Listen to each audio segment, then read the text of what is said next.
Minul on väga hästi, ma olen õnnelik vana inimene, et mul on suhtlemine lugejatega, teate, mul on üle 30 lugeja.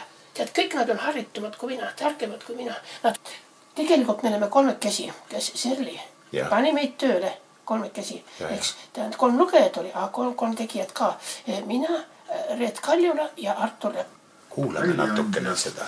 Raamat on salvestatud Haapsalu sotsiaalmajas. Panustavad oma aega, et nägemispuudelised lugemisraskustega inimesed saaksid kuulata raamatuid. Kõik see tuleb mulle meelde, kuid ma ei mäleta mingit hirmu. See tuli hiljem. Noh, kuidas oli? Sobib.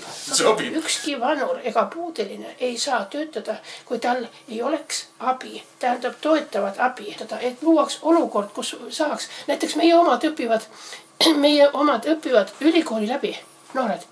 On jurist, aga ta ei suuda võistelda nägijatega, ta ei suuda rivis olla, sest on vaja momentset abi. Praegu nad lõpetavad kooli, pimedate kooli ja nad lähevad koju tagasi. Nad lähevad sinna, kes kust tuleb, kas lastekodus, kas koolist. Ta läheb tagasi, tal ei ole kuskil minna. Ja siis tal tekib selline olukord, kus ta ei saa enam kokku puutuda. Jaa, absoluutne läbikäik puudub.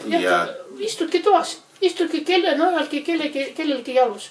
Nirk ehk nägemispuudeliste inimeste rehakeskus. Eks ole, seal on arvutiklass, arvutiõppe, ma olen ise seal kursustel käinud. Nii, seal on maja, kui sa sisse astud uksest, siis sa tunned, et sa oled oodatud. Kui seda tondit aidata, siis aitad nagu üle Eesti. Siis noored lähevad sinna, sest sealt on midagi loota või saada või arendada. Ja see ongi see maja, mis on eluliselt tähtis meile, pimedatele.